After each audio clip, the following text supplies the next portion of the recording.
Arnaldo Spindel. O que é socialismo? Coordenação: Vânia Santana. 25. A edição Editora Brasiliense SBN 85 11 010 01 7. Primeira edição 1980. 25ª edição 1991. Revisão: Newton TL Sodré. Capa: Mário Camerini. Rua da Consolação, 2697 01416 São Paulo, SP Fone 011 280 1222 Fax 881 9980 Telex 11 332 74 DBLMBR. Impresso no Brasil. Contracapa: os comunistas lutam pelo socialismo, assim como também o fazem os anarquistas, os anarcossindicalistas, os social-democratas e até mesmo os próprios socialistas. O que vem a ser este conceito tão vasto, que consegue englobar coisas tão dispares? Partindo das ideias socialistas desde o século XIX, Arnaldo Spindel nos leva à compreensão, de um modo simples e com uma linguagem acessível, de um dos mais debatidos temas deste século. Áreas de interesse: política, economia e SBN 8511 010 01 7. Sobre o autor. Arnaldo Spindel nasceu em São Paulo em 1953 e formou-se pela Escola de Administração de Empresas da Fundação Getúlio Vargas, São Paulo. Foi nessa mesma instituição que iniciou sua formação sociológica, trabalhando no Departamento de Ciências Sociais sob a orientação do Prof. Maurício Trachtenberg. Em 1976 transferiu-se para Paris, onde desenvolveu seus estudos de pós-graduação em Sociologia na École des Hautes Études em Ciências Sociales. Tendo como orientador de tese o Prof. Alain Touraine, elaborou o trabalho Le Parti communiste et la genèse du populisme, Analyse de la conjoncture des années 1945-46 ao Brasil. Introdução. Definir claramente o sentido de socialismo, hoje em dia, não constitui tarefa das mais simples. Essa dificuldade pode ser creditada à utilização ampla e diversificada deste termo, que acabou por gerar um terreno bastante propício a confusões. Constantemente encontramos afirmações de que os comunistas lutam pelo socialismo, assim como também o fazem os anarquistas, os anarcossindicalistas, os sociais-democratas e até mesmo os próprios socialistas. A leitura de jornais vai nos informar que os governos soviético, chinês, vietnamita, alemão, austríaco, argelino, sueco, moçambicano e iugoslavo, entre outros, proclamam-se socialistas. Caberia então perguntar o que é que vem a ser este conceito, tão vasto, que consegue englobar coisas tão dispares. Se recorrermos ao novo dicionário Aurélio, ficaremos sabendo que socialismo é 1. O conjunto de doutrinas que se propõe a promover o bem comum pela transformação da sociedade e da relação entre as classes, mediante a alteração do regime de propriedade. E 2. Sistema político que adota estas doutrinas. No interior deste conjunto que é denominado socialismo, encontramos uma série de doutrinas que, ainda quando provenientes da mesma base teórica, acabam por propor soluções radicalmente diferentes para os problemas sociais e visam a criação de sociedades futuras completamente diversas. Não há outra maneira de compreender a causa deste fenômeno que não a do estudo do desenvolvimento histórico do socialismo. Somente este tipo de estudo nos permitirá ver as rupturas que implicaram na diversificação das doutrinas que hoje são conhecidas por este título. Desde a antiguidade que o sonho de uma sociedade onde todos os homens fossem iguais e livres perseguia a humanidade, inicialmente chamava-se a esta sociedade sonhada de sociedade comunista. A partir do século XIX o termo socialista também passou a designar este tipo de organização social. Mesmo perseguindo igual objetivo, diversas correntes elaboraram meios diferentes de tentar atingi-lo e, num processo contínuo de influências mútuas e amadurecimento, fizeram avançar a ideia da nova sociedade e dos métodos para chegar até ela. A história das ideias socialistas possui alguns cortes de importância.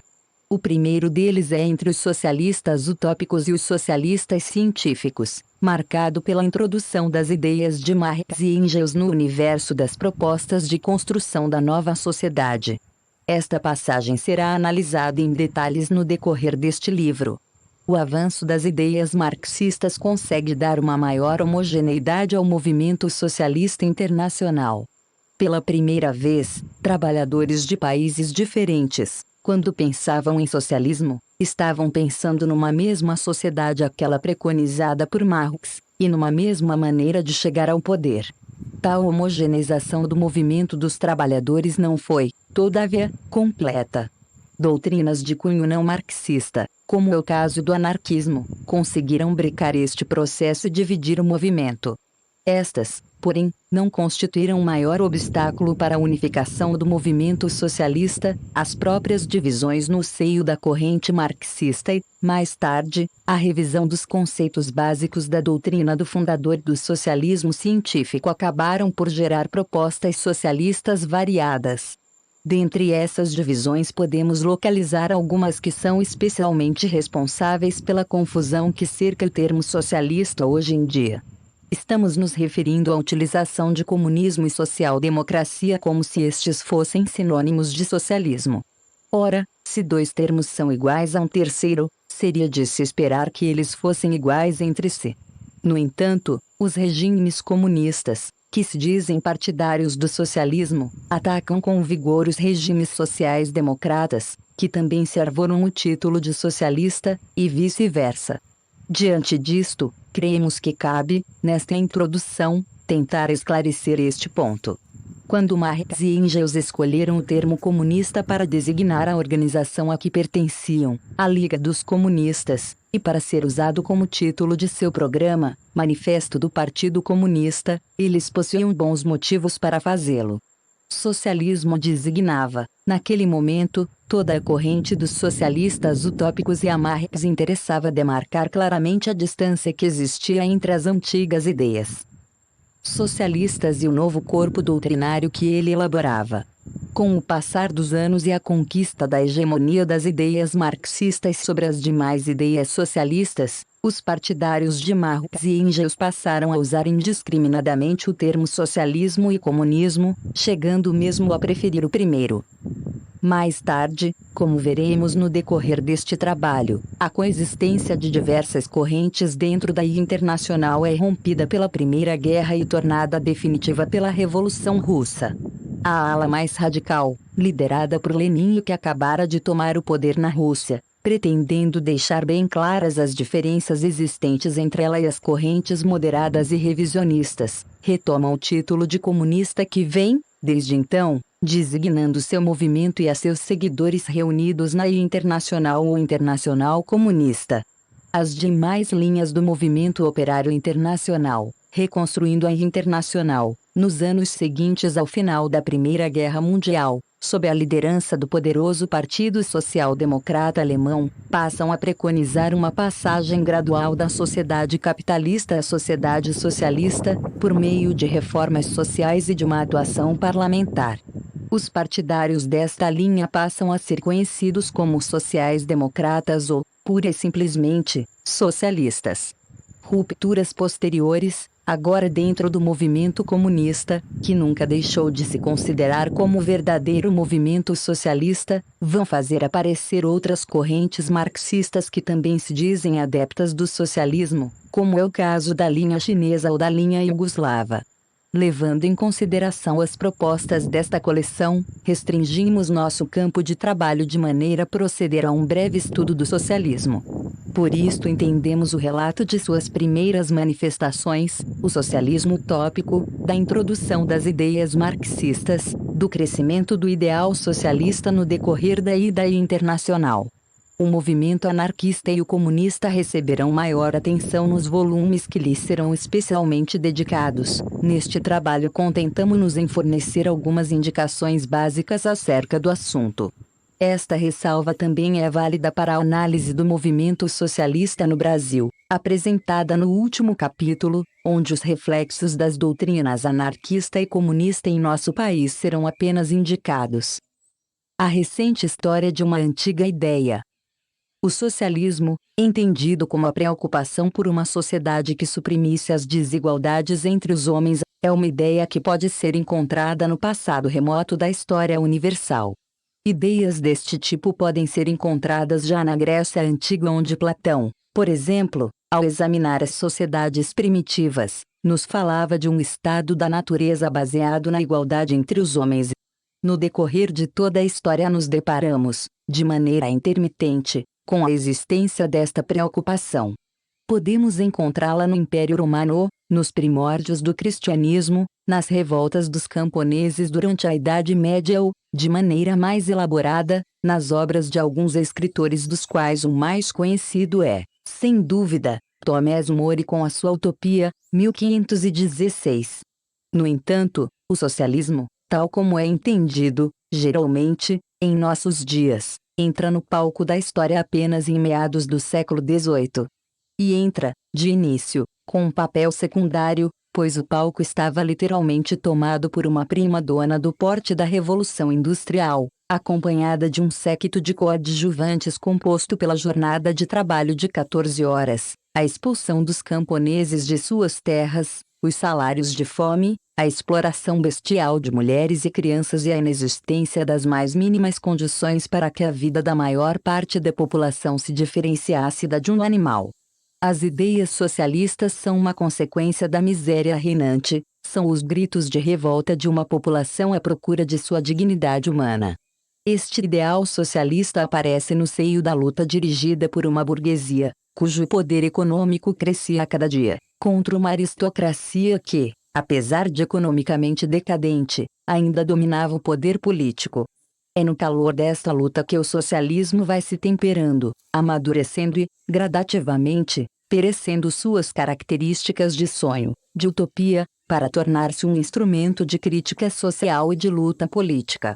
Quando em 182 a palavra socialismo é utilizada pela primeira vez, num artigo da Cooperative Magazine, ela já designava, de maneira global, toda uma forte corrente do pensamento político que acreditava ser necessário radicalizar o modelo de democracia que a burguesia pregava como ideal para substituir o regime monárquico despótico. Além de socialistas, os partidários desta corrente também eram conhecidos como democratas radicais, cooperativistas ou comunistas. Aos componentes da corrente que se forma durante esta fase de amadurecimento do ideal socialista, costumamos denominar, hoje em dia, de socialistas utópicos ou socialistas pré-marxistas. Sua existência pode ser localizada entre meados do século XVI e meados do século XIX. A partir de então, a reflexão apresentada por Marx em suas obras vai realizar um corte na história do socialismo, introduzindo o socialismo científico ou marxista. Examinaremos, inicialmente, o socialismo pré-marxista. Sabe-se que os momentos de profundas transformações estruturais da sociedade, bem como aqueles de insurreições sociais, constituem terreno bastante fértil ao aparecimento de ideias mais radicais. Os primeiros sonhos socialistas, da mesma forma que a fase mais rica de seu desenvolvimento, não fugiram à regra e ocorreram em momentos deste gênero. Escaparia às proporções deste livro proceder a uma reconstituição da história europeia a partir do século XVI para facilitar a compreensão do aparecimento das diversas ideias socialistas. Podemos, entretanto, elaborar tal panorama de maneira mais simplificada e esquemática.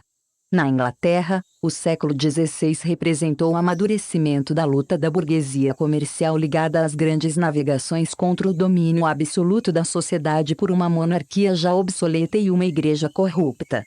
Dentro deste panorama, obras como a de Thomas More e de Francis Bacon, propondo uma sociedade alternativa onde a inexistência da propriedade privada asseguraria a felicidade dos homens e a utopia de More anterior e de importância muito maior que a Nova Atlântida de Bacon.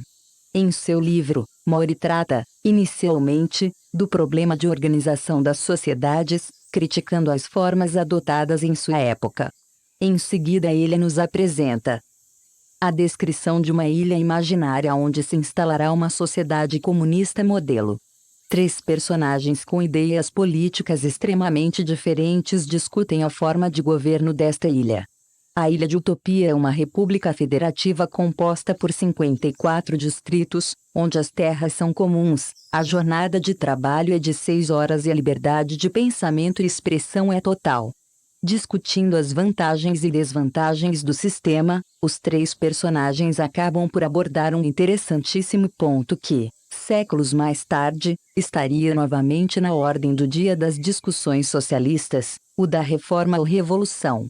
A questão era saber se um regime comunista poderia ser implantado de forma pacífica. Perguntava-se se seria útil convencer um rei todo-poderoso a introduzir reformas sociais em seu país de modo a criar uma sociedade mais justa. Enquanto um dos debatedores considerava esta alternativa viável, o outro mostrava que todas as tentativas de remediar os males sociais por meios brandos estavam condenadas ao fracasso, pois, enquanto existisse a propriedade privada, a melhor parte da nação ficaria condenada a um regime de superexploração e de pobreza permanente. A partir de More, muitos outros escritores desenvolveram ideias utópicas sobre uma nova sociedade. Ainda que a maioria deles concordasse com a necessidade de eliminação da propriedade privada, as alternativas de organização social propostas nem sempre se aproximavam daquilo que entendemos por democracia. No século XVI, em meio às lutas que agitavam a Itália para livrá-la do jugo estrangeiro, surge, por exemplo, uma obra como a de Tomás Campanella. O Estado do Sol proposto por Campanella apresenta claras características absolutistas. A um magistrado supremo estariam sujeitas todas as questões temporais e espirituais da nação e a nova sociedade seria aprimorada por uma intensa educação física e intelectual e por uma reprodução controlada, de maneira a gerar homens mais aptos. Na medida em que as alterações da estrutura econômica do velho continente passam a se acelerar, no final do século XVII e principalmente durante o século XVIII, os sonhos de uma sociedade perfeita em uma ilha distante cedem lugar a críticas mais concretas às estruturas políticas que perpetuavam uma situação social cada dia mais catastrófica. As consequências da primeira fase da Revolução Industrial na Inglaterra e a flagrante inadequação da decadente monarquia à moderna sociedade francesa que surgia estavam a exigir análises críticas e proposições consistentes para uma efetiva alteração do status quo.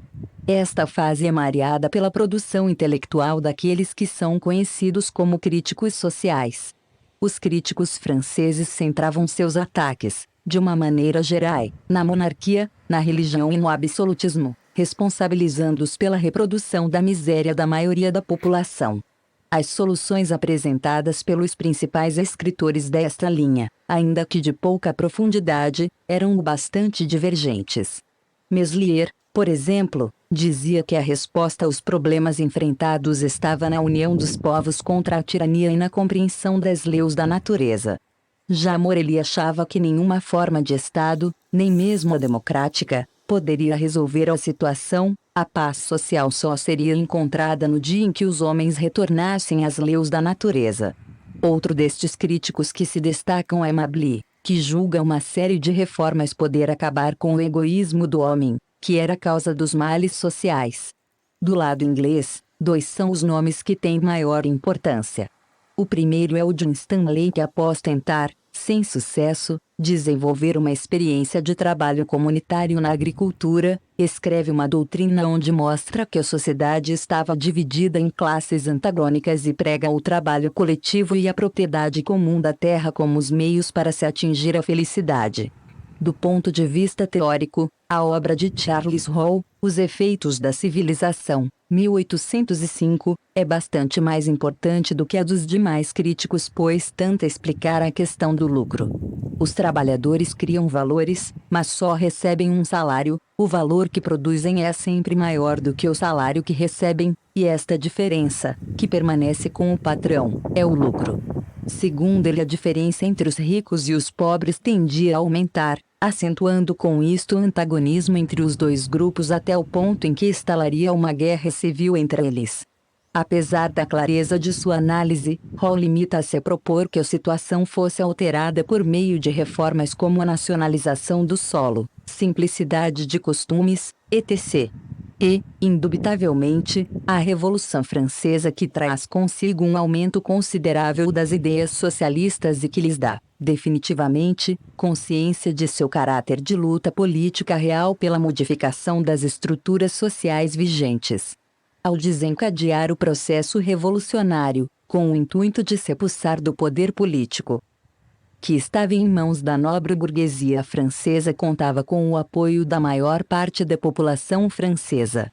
Desde o início da Revolução Francesa, porém, a contradição existente entre esta burguesia, que já gozava dos benefícios do sistema capitalista que se estruturava, e as demais camadas da população que nada ou quase nada possuíam era visível.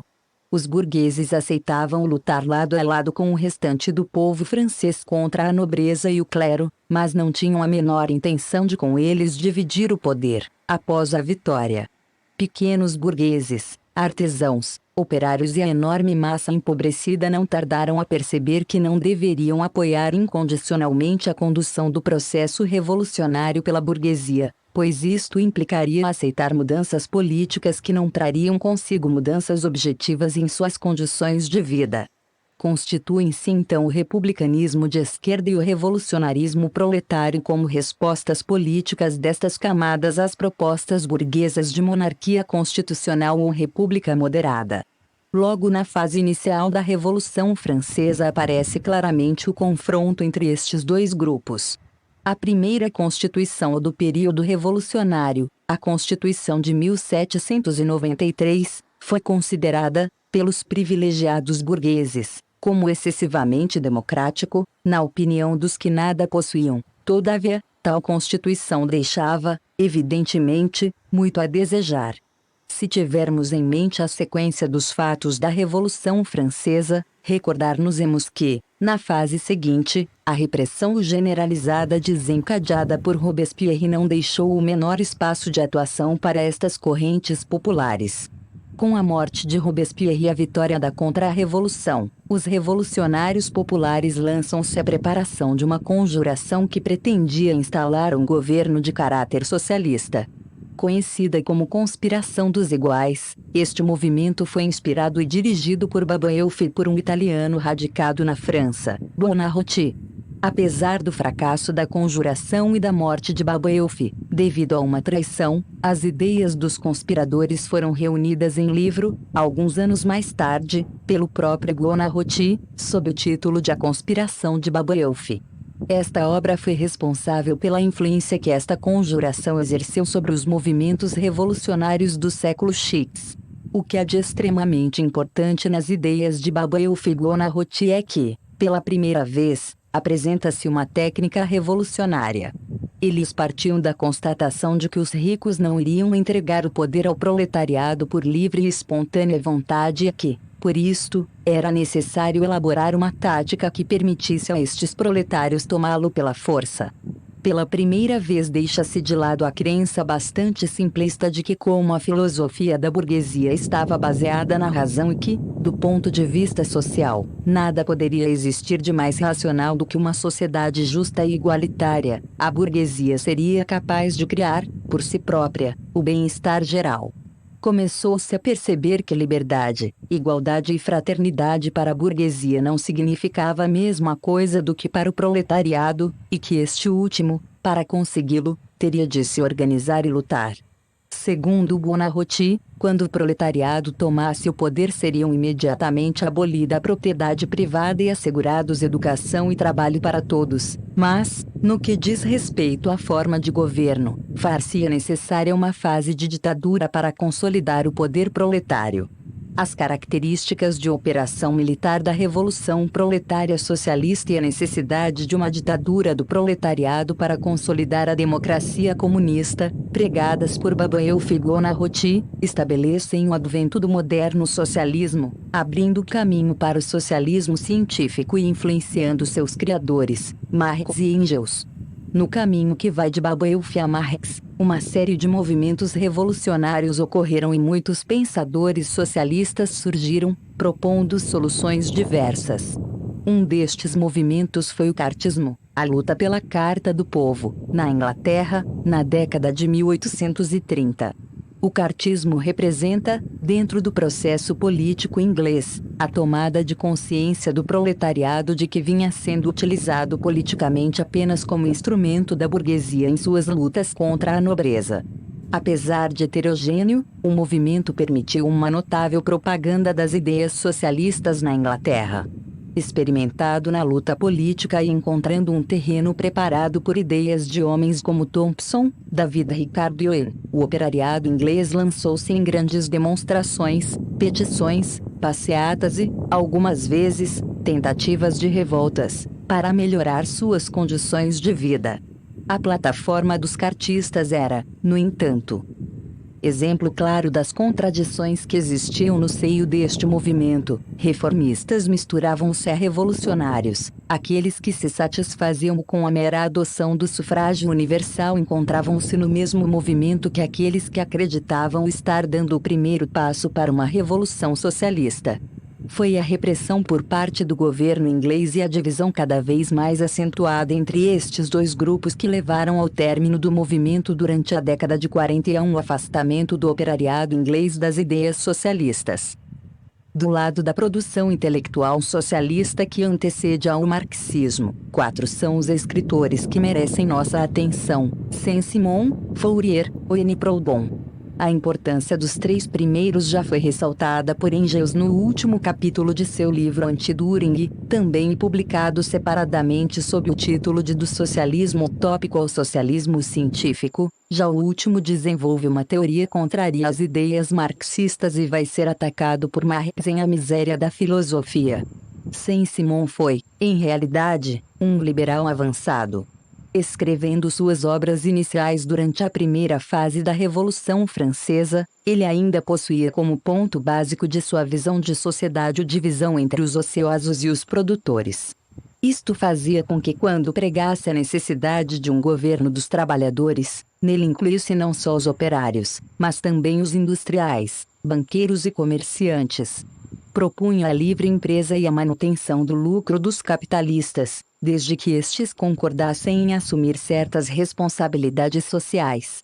Em suas obras finais ele vai propor um novo cristianismo para melhorar a sorte das classes desfavorecidas, uma doutrina social bastante avançada para a época. Apesar do caráter liberal da doutrina saint-simoniana, vários foram os pontos onde, como nos mostra Engels, ele fez descobrimentos geniais. A percepção da Revolução Francesa como luta entre 2 classes, da inevitável primazia futura da economia sobre a política e da futura transformação do governo político sobre os homens numa gestão administrativa das coisas e dos processos de produção, são alguns dos pontos em que o pensamento de Saint-Simon fez avançar a teoria socialista. Os seus seguidores, procedendo a uma mudança de ênfase de certos pontos da doutrina de Saint-Simon, acabaram por transformá-la numa crítica socialista ao capitalismo. Outro francês que pregou suas doutrinas no início do século passado foi Charles Fourier. Extremamente genial em suas críticas ao mundo e ideologia burgueses, Engels chega a considerá-lo o maior satírico de todos os tempos. Fourier avança na compreensão da história da humanidade, utilizando a dialética como instrumento.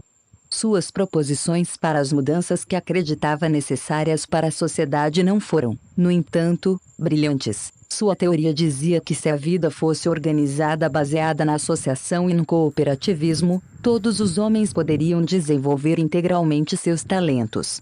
A última fase da história da humanidade, na sua compreensão, seria o socialismo, que ele chamava de socientismo, e nesta fase os homens obedeceriam às normas cooperativistas e viveriam em edifícios especialmente concebidos para a felicidade humana, denominados falancérios. Acreditava necessária a imediata fundação de comunidades e construção de falancérios e para isto recorria constantemente a filantropos ricos que financiassem seus planos. Robert Owen representou na Inglaterra, na fase que antecede o movimento cartista, a passagem para o socialismo moderno. De ascendência pequeno-burguesa, Owen começou a vida como empregado de comércio e chegou a diretor e sócio de uma grande indústria têxtil. Arguto analista da Revolução Industrial Inglesa, ele resolveu propor alternativas ao caos que estava tomando conta da sociedade inglesa. Entre 1800 e 1829 alterou completamente o funcionamento de sua fábrica, humanizando as relações, diminuindo o horário de trabalho, dedicando-se à educação das crianças e fornecendo condições decentes de saúde e moradia a seus operários. A partir do sucesso deste seu empreendimento, vale dizer que com todas estas modificações os lucros de sua empresa não deixaram de crescer, ou vai radicalizando sua visão da sociedade, colocando em xeque a própria validade do lucro. Passou a combater as instituições e a pregar o comunismo, chamando contra-se a ira da sociedade inglesa. Owen foi um dos mais lúcidos e brilhantes pensadores socialistas de sua época e a ele devem-se importantes modificações na vida da classe operária de seu país, dentre as quais a legislação reguladora do trabalho de mulheres e crianças e a criação de cooperativas de consumo operárias. As ideias de Karl Marx e Friedrich Engels. As teses apresentadas por Marx e Engels levaram a uma total modificação do caminho que vinha sendo percorrido pelas ideias socialistas e constituíram a base do socialismo moderno. Apesar de obras anteriores, é o Manifesto do Partido Comunista que inova definitivamente o ideário socialista. A partir de sua publicação em 1848, tanto Marx quanto Engels aprofundam e detalham, em suas demais obras, suas concepções sobre a nova sociedade e sobre a história da humanidade. Antes de qualquer coisa, devemos fugir à ideia de que anteriormente a Marx existissem apenas trevas. Marx não foi um semideus que num passe de mágica tirou da cartola uma descoberta que iria abater o mundo. O que há de genial no trabalho de Marx é sua aguçada visão da história e dos movimentos sociais e a utilização de instrumentos de análise que ele próprio criou. Marx se serve das três principais correntes do pensamento que se vinham desenvolvendo, na Europa, no século passado, coloca-as em relação umas com as outras e as completa em suas obras. Sem a inspiração nestas três correntes, admite o próprio Marx, a elaboração de suas ideias teria sido impossível. São elas, a dialética, a economia política inglesa e o socialismo. A doutrina socialista pré-marxista vinha tendo desenvolvimentos importantes. E inegável que, mesmo apresentando sempre uma característica de utopia, as proposições teóricas que dizem respeito à sociedade futura se desenvolveram e passaram a englobar uma série de pontos que seriam úteis para o marxismo. Além disso, a produção intelectual que continha reflexões sobre os processos revolucionários recentes avançavam muitas questões importantes para a elaboração de um corpo teórico mais completo. Para a criação do socialismo científico foi evidentemente indispensável o estudo do caminho que este movimento percorrera, apesar das contramarchas e dos erros, de Thomas More a Babeuf, ou mais ainda a Saint-Simon, ou N. Fourier. Durante a fase de seu exílio que vai de 1843 a 1848, Marx, vivendo em Paris e depois em Bruxelas, vai dedicar-se ao estudo destes pensadores socialistas tentando interpretar o movimento à luz de uma outra das fontes que o inspirava, a dialética. A dialética é um conceito desenvolvido pelo filósofo clássico alemão Hegel. Trata-se de uma concepção sobre o princípio de evolução da natureza e da sociedade, infinitamente mais rico, complexo e real do que aqueles que eram admitidos pelos demais filósofos de sua época. A dialética hegeliana afirma que cada conceito possui em si o seu contrário, cada afirmação, a sua negação. O mundo não é um conjunto de coisas prontas e acabadas, mas sim o resultado do movimento gerado pelo choque destes antagonismos e destas contradições. A afirmação traz em si o germe de sua própria negação, depois de se desenvolver, esta negação entra em choque com a afirmação e este choque vai gerar um terceiro elemento mais evoluído, que Hegel chamou de síntese ou negação da negação. Tomemos aqui, como ilustração, um exemplo que nos é fornecido por Beer. Imaginemos um ovo. Um ovo é uma coisa positiva. Dentro dele existe um germe cujo desenvolvimento implica necessariamente o desaparecimento do ovo como tal. Em outras palavras, o germe do pinto existente no ovo é a negação deste ovo. No momento em que esta negação está completa, ocorre o choque entre a afirmação e a negação e surge o terceiro elemento, o pinto arrebenta a casca e sai. Ele é a síntese, uma forma orgânica nitidamente superior àquela da afirmação, o ovo, quanto àquela da negação, o germe. Apesar de ter feito da dialética hegeliana, que acabamos de apresentar de maneira simplificada, um dos pontos básicos de sua teoria, Marx não a utilizou tal e qual a apresentava o filósofo alemão. Hegel era um filósofo idealista, enquanto Marx era um filósofo materialista. Para os idealistas, era o pensamento, a ideia, que criava a realidade. O espiritual, o absoluto, eram forças que se moviam por si mesmas e que movimentavam todo o universo.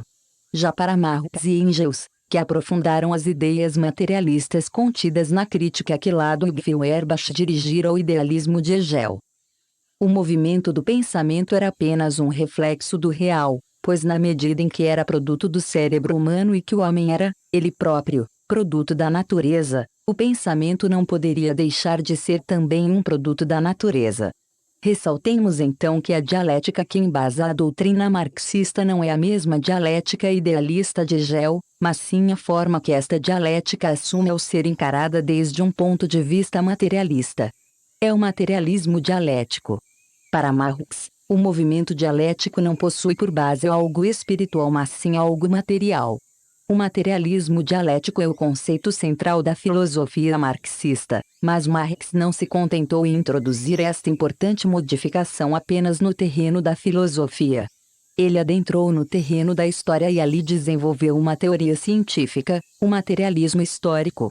O materialismo histórico, a concepção materialista da história desenvolvida por Marx e Engels, é uma ruptura à história como vinha sendo estudada até então. A história idealista que dominara até aquela época chamava de história da humanidade ou história da civilização algo que não passava de mera sequência ordenada de fatos históricos relativos às religiões, impérios, reinados, imperadores, reis etc.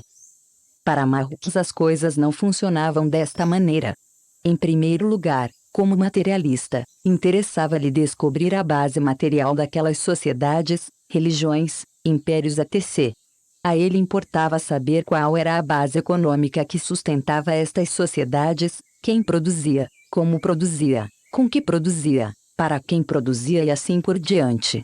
Foi visando isto que ele se lançou ao estudo da economia política, tomando como ponto de partida a escola inglesa cujos expoentes máximos eram Adam Smith e David Ricardo. Em segundo lugar, uma vez que a base filosófica de todo o pensamento marxista, e, portanto, também de sua visão da história, era o materialismo dialético, Marx queria mostrar o movimento da história das civilizações enquanto movimento dialético. A teoria da história de Marx e Engels foi elaborada a partir de uma questão bastante simples. Examinando o desenvolvimento histórico da humanidade pode-se facilmente notar que a filosofia, a religião, a moral, o direito, a indústria, o comércio etc., bem como as instituições onde estes valores são representados, não são sempre entendidos pelos homens da mesma maneira.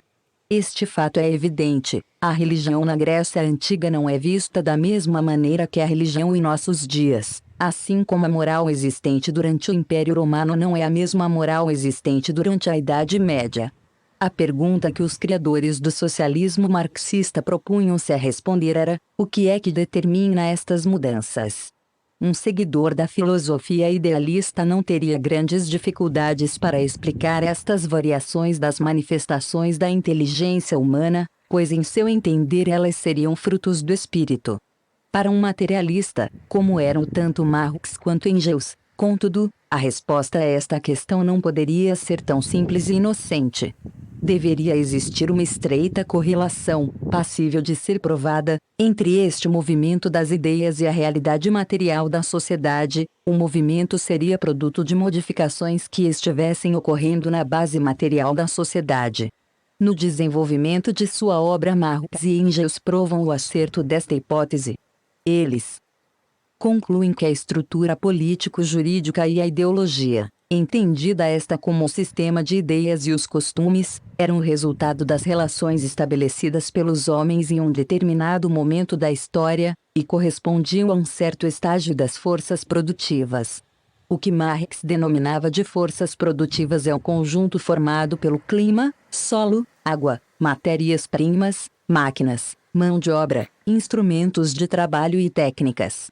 Nas palavras de Marx, na produção social de sua existência, os homens entram em relações determinadas, necessárias, independentes de sua vontade, relações de produção que correspondem a um grau de desenvolvimento das forças produtivas. Para melhor compreender esta afirmação de Marx, imaginemos dois períodos históricos bem distintos, por exemplo, por volta do ano 1000 e hoje em dia. No ano 1000, aquilo que Marx chama de forças produtivas encontrava-se num estágio de desenvolvimento evidentemente muito inferior ao de hoje em dia. Os instrumentos e técnicas de trabalho eram rudimentares, a mão de obra encontrava-se espalhada pelos campos e não concentrada em cidades, as terras eram abundantes etc. Não há dúvida de que os homens que ali estão produzindo estabelecem entre si relações infinitamente diversas das que estabelecem os homens em nossos dias. A estas relações de produção tão diferentes correspondem, obviamente, uma estrutura político-jurídica e uma ideologia radicalmente diferentes. O Estado, a justiça, a religião, a moral, os costumes etc., da maneira como existiam no ano 1000, correspondiam às relações de produção daquela época, da mesma maneira que as que conhecemos atualmente relacionam-se às relações de produção existentes em nossa sociedade. Segundo Marx, o conjunto dessas relações entre os homens às quais nos referimos acima, o conjunto das relações de produção, constitui um alicerce, uma infraestrutura sobre a qual vai assentar-se a outra parte do edifício social, a superestrutura jurídica, política e ideológica. Numa estrutura como esta, assim como no edifício, qualquer abalo nos alicerces coloca em risco o restante da construção. Assim, qualquer mudança na infraestrutura acarretaria, obrigatoriamente, alterações na superestrutura. Ora, como vimos há pouco, as relações de produção correspondem a um determinado estágio de desenvolvimento das forças produtivas e é, portanto, fácil perceber que quando o desenvolvimento destas forças produtivas atinge um estágio mais avançado, as antigas relações de produção vão mostrar-se inadequadas. As antigas relações de produção entram em choque, entram em contradição, com o novo estágio das forças produtivas, e isto abala os alicerces do edifício social. A superestrutura que está toda ela construída sobre a infraestrutura formada pelo conjunto das antigas relações de produção também se torna inadequada. A mudança das relações de produção, e consequentemente de toda a superestrutura, faz-se necessária e abre-se a possibilidade de revolução social. A passagem do modo de produção feudal, isto é, do modo de produção onde as relações de produção eram dominantemente feudais, ao modo de produção capitalista é um dos exemplos deste processo histórico. A partir de um determinado momento do período de dominação feudal, as forças produtivas conheceram um desenvolvimento bastante acelerado. Inovações técnicas permitiram, por exemplo, a construção das caravelas, a liberação da mão de obra empregada na agricultura, a queda da taxa de mortalidade etc. Restringindo-nos apenas a estes exemplos, já nos encontraremos às voltas com consequências importantíssimas como, por exemplo, um contingente enorme de mão de obra concentrando-se cada vez mais nas cidades, as descobertas e o crescimento do comércio internacional que era controlado pelos burgueses e não pelos nobres e senhores feudais. Conforme estas modificações iam surgindo, a burguesia ia ganhando uma força econômica cada vez maior, em detrimento da nobreza. As relações de produção capitalistas iam cada vez mais se generalizando por toda a sociedade europeia e a relação de produção feudal mostrava-se cada dia mais inadequada.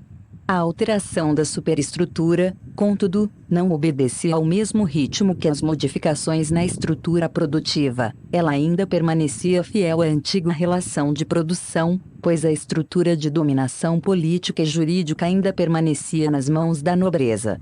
Os nobres continuavam a deter o poder e a fazer as leis que regiam uma sociedade que, economicamente, era completamente dominada pela burguesia.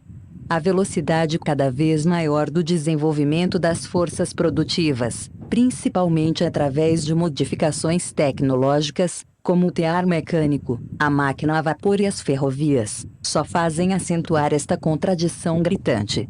A burguesia necessitava do poder, precisava construir a sociedade à imagem e semelhança das relações de produção que havia disseminado. As revoluções que surgem na Europa de então, das quais a mais importante é a Revolução Francesa, vem responder a esta necessidade. Como acabamos de ver, o movimento da história possui uma base material, econômica, e obedece a um movimento dialético.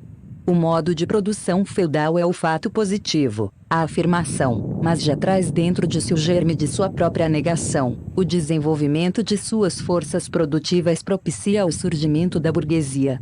À medida que estas forças produtivas se desenvolvem, elas vão negando as relações feudais de produção e introduzindo as relações capitalistas de produção.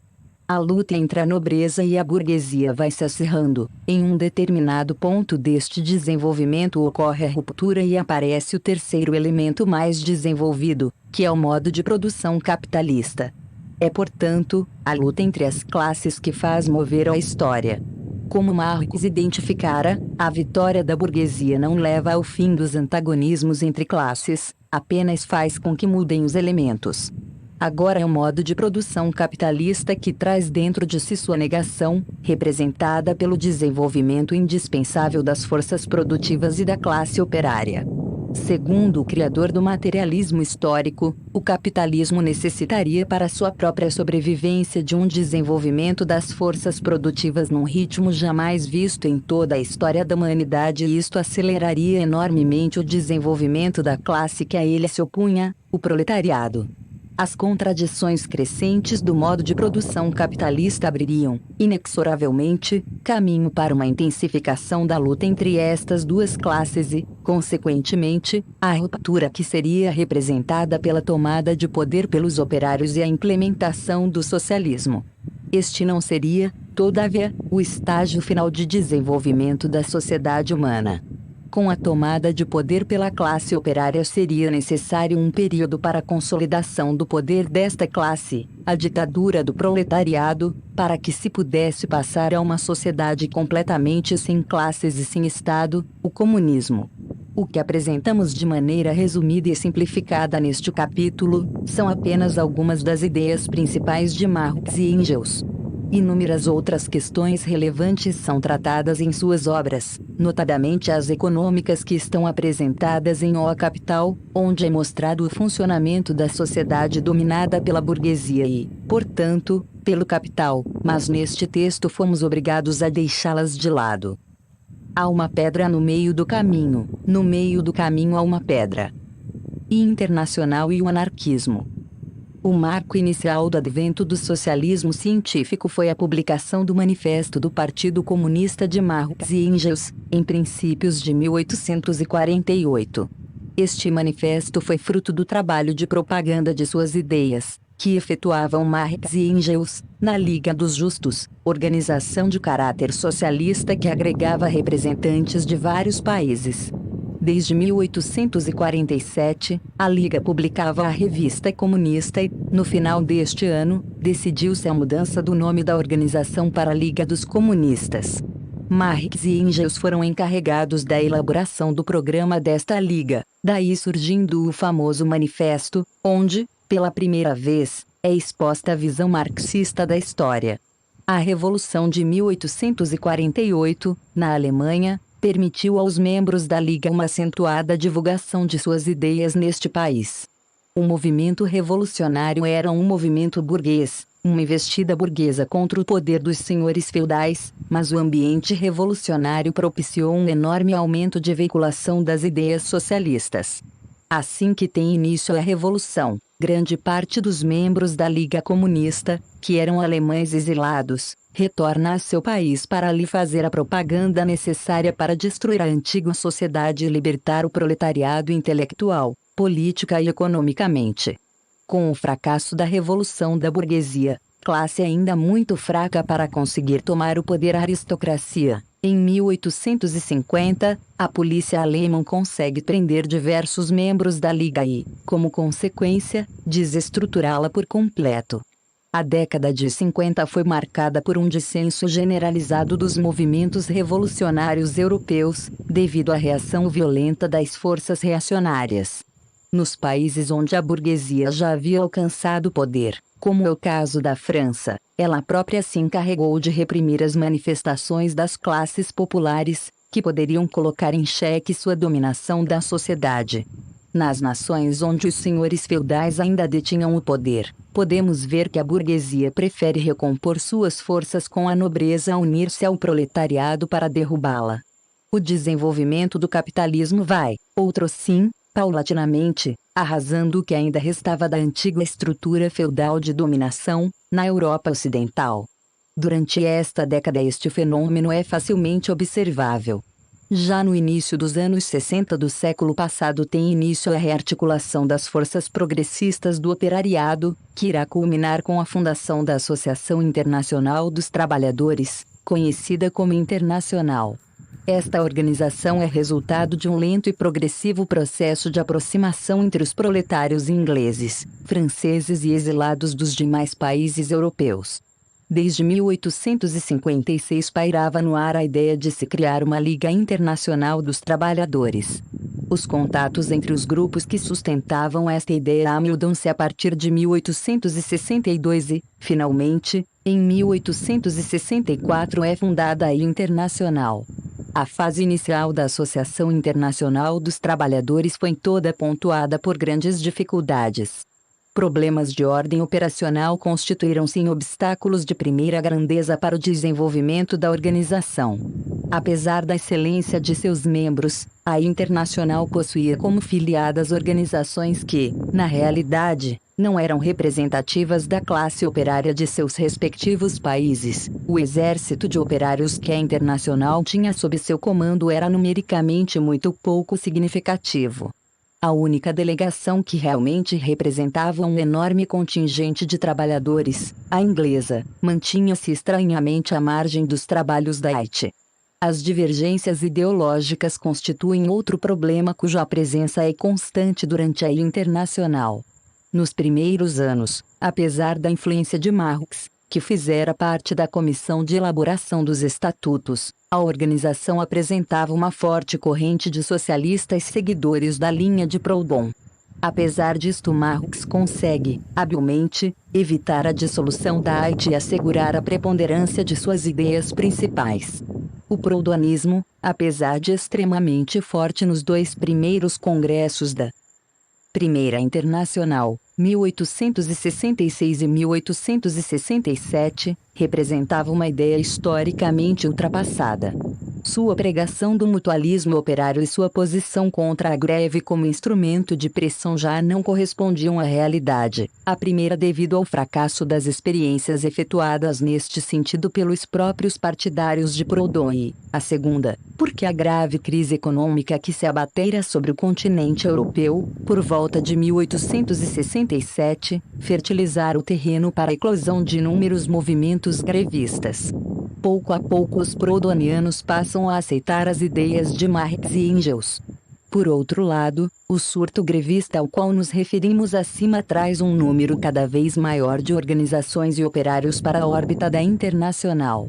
Países onde ainda não existiam organizações filiadas à Haiti ou onde estas fossem em número reduzido passam a ter maior contato com a Internacional.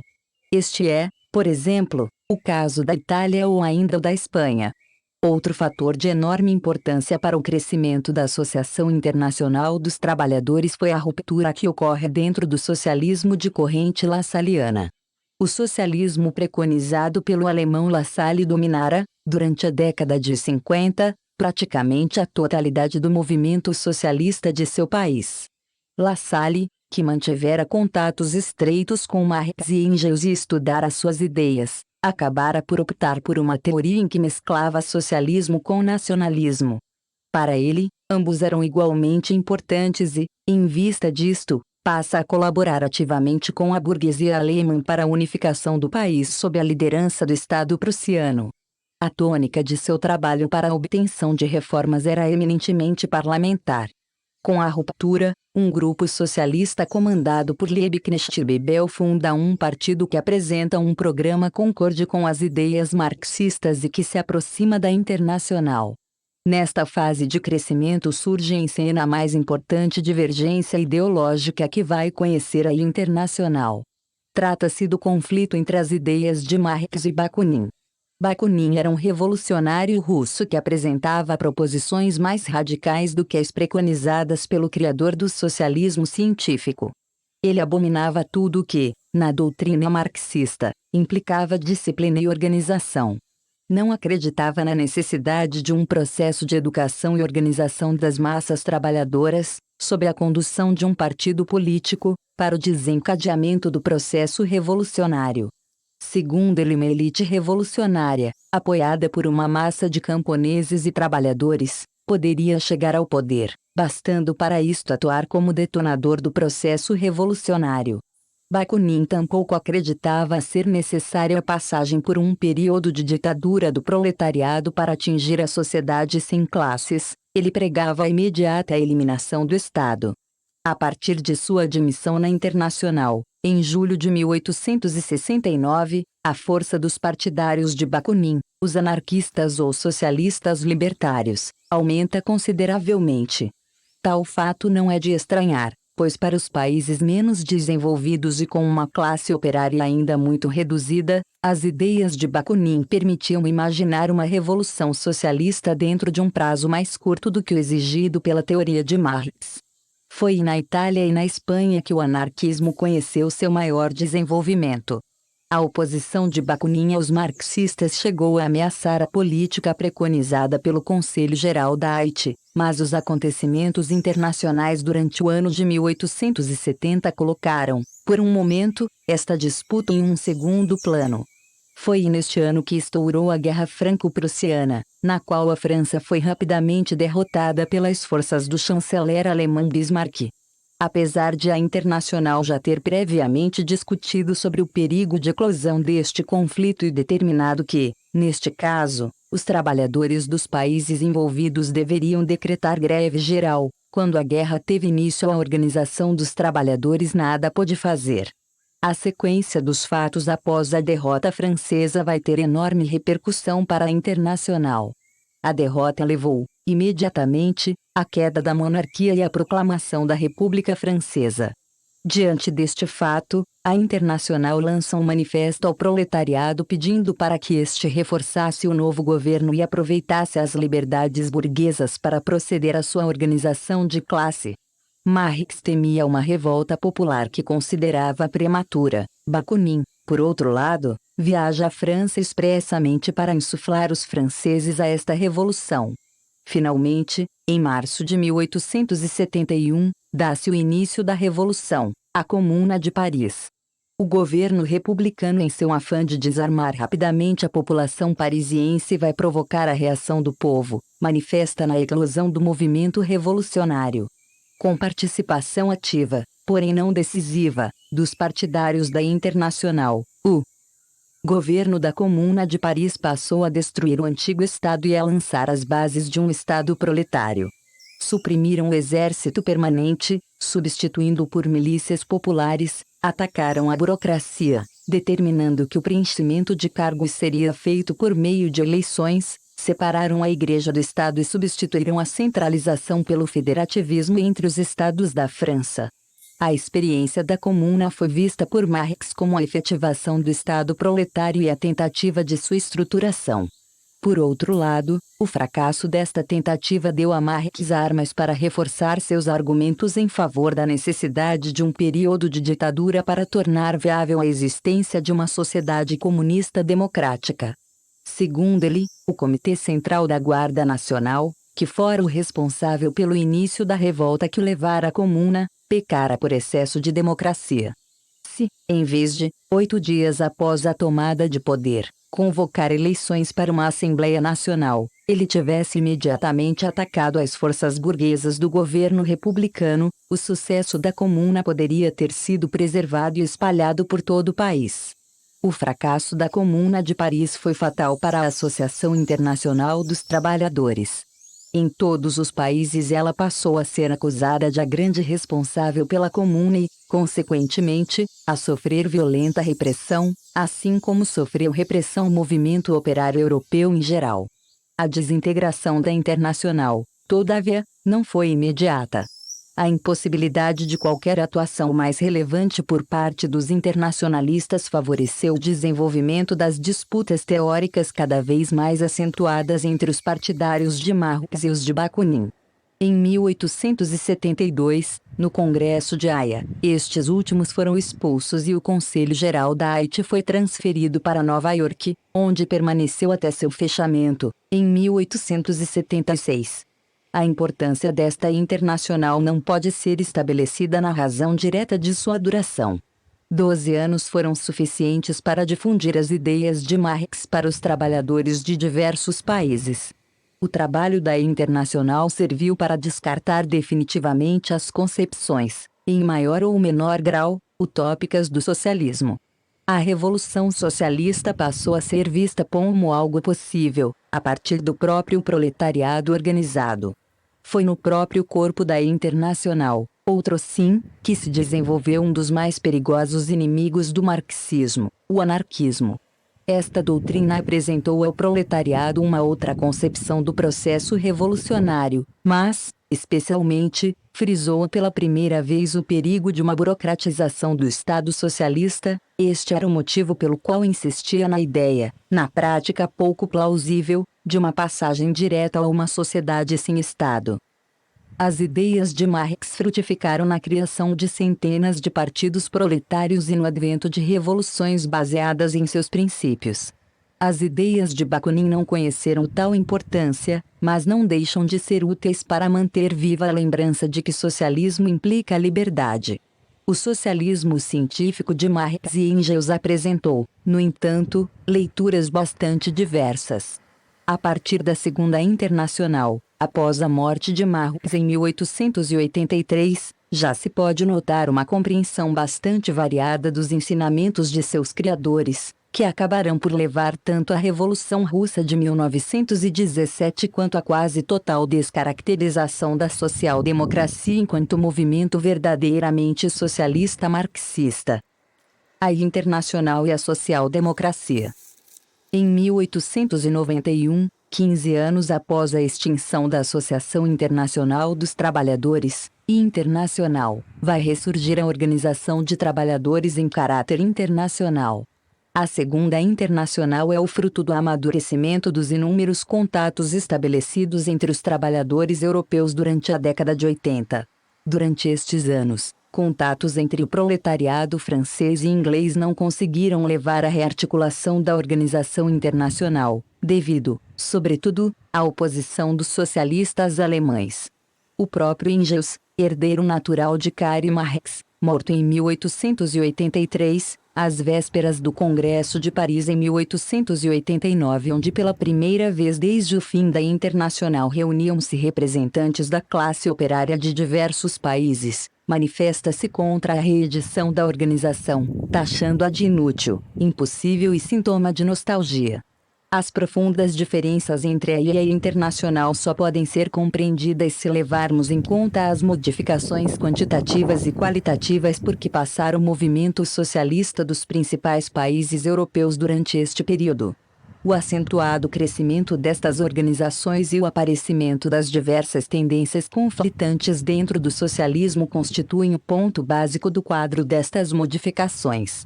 O caso alemão é, em nosso entender, o mais ilustrativo destas mudanças. Após a derrota da Comuna de Paris, como já mencionamos anteriormente, ocorre uma forte vaga de repressão ao movimento operário europeu.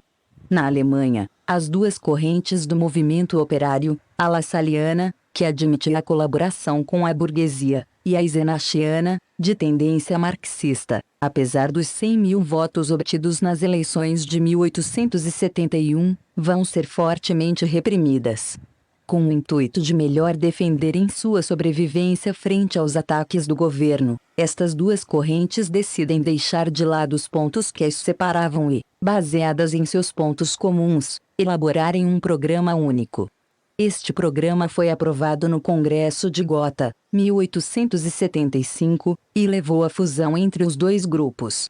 Para tornar viável esta união, Os marxistas abriram mão de uma série de pontos fundamentais da teoria de Marx e Engels, chegando mesmo a negar a necessidade do internacionalismo proletário e a aceitar a ideia lassalliana de que seria possível alcançar os objetivos do socialismo pela conquista do Estado, por meio de eleições onde os trabalhadores alcançassem maioria eleitoral.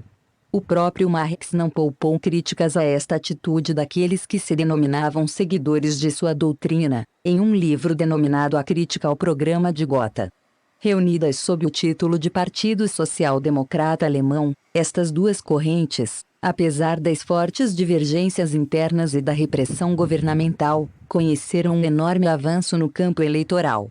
Este crescimento transparece claramente nas eleições de 1877, quando seu partido consegue cerca de 500 mil votos.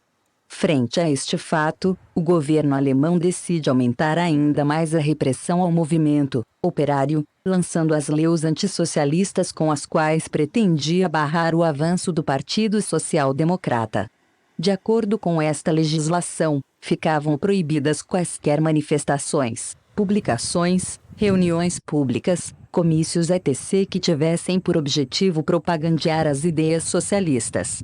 A existência do partido, no entanto, ficava assegurada e com isto, baseado em um intenso trabalho clandestino de divulgação, o Partido dos Trabalhadores atinge, nas eleições de 1890, 1.400 mil votos e se transforma no maior partido do país.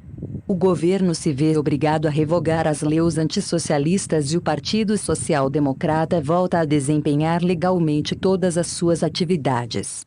Quando o partido retorna integralmente suas funções, constata-se que a corrente lassalliana havia perdido muito de sua antiga força e que o domínio do partido era exercido pelos marxistas. Estes marxistas, contudo, estavam longe de formar um bloco homogêneo. O estreito contato com os lassallianos havia levado uma parte deles a modificar sua visão do processo que levaria ao socialismo. Ocorre uma nítida divisão dentro do Partido Social Democrata, de um lado uma minoria de marxistas revolucionários que pregavam um estrito respeito à doutrina revolucionária de Marx, outro um grupo mais numeroso que, mesmo defendendo as ideias de Marx, aceitava cada dia mais a tática de caminhar rumo ao socialismo pela via parlamentar. Enquanto a divisão entre estes dois grupos acentuava-se gradativamente, surge um terceiro grupo, colocado à direita da ala moderada, liderado por Bernstein, cuja importância dentro do partido será bastante grande. Na opinião de Bernstein, a teoria de Marx tornara-se obsoleta, pois o desenvolvimento do capitalismo não estava levando a um aprofundamento das diferenças entre as classes e nem à aceleração da luta de classes. Segundo ele, o sistema capitalista não iria entrar na série de crises sucessivas que o destruiriam e abririam lugar para a sociedade socialista. As transformações por que passara a democracia burguesa permitiam que um partido operário conseguisse todas as reformas necessárias para assegurar o bem-estar da classe proletária, sem tolher a liberdade dos indivíduos por meio de uma ditadura do proletariado. Bernstein pregava uma revisão dos pontos básicos do marxismo. As disputas entre os marxistas revolucionários, marxistas ortodoxos ou moderados e revisionistas que marcam o Partido Social Democrata Alemão irão marcar igualmente os trabalhos da Internacional. O panorama do movimento operário francês não é muito diverso do alemão. A partir de 1877 reaparece, sob a direção de Jules Guesde, o movimento socialista francês, que aproveita-se do vazio existente para conquistar a maioria do movimento sindical do país. A oposição dos anarquistas ao Partido dos Trabalhadores franceses, de Guesde, não chegou a ser tão importante quanto aquela levada a cabo por uma ala revisionista, liderada por Brousse. Esta ala, seguindo as ideias de Bernstein e dos revisionistas alemães, acabou por se desligar do Partido dos Trabalhadores franceses para fundar o seu próprio Partido dos Trabalhadores Socialistas Franceses. Na Inglaterra, onde as ideias de Marx nunca chegaram a ter uma penetração marcante, o socialismo reformista era, na época, indubitavelmente a maior força do movimento operário e sindical.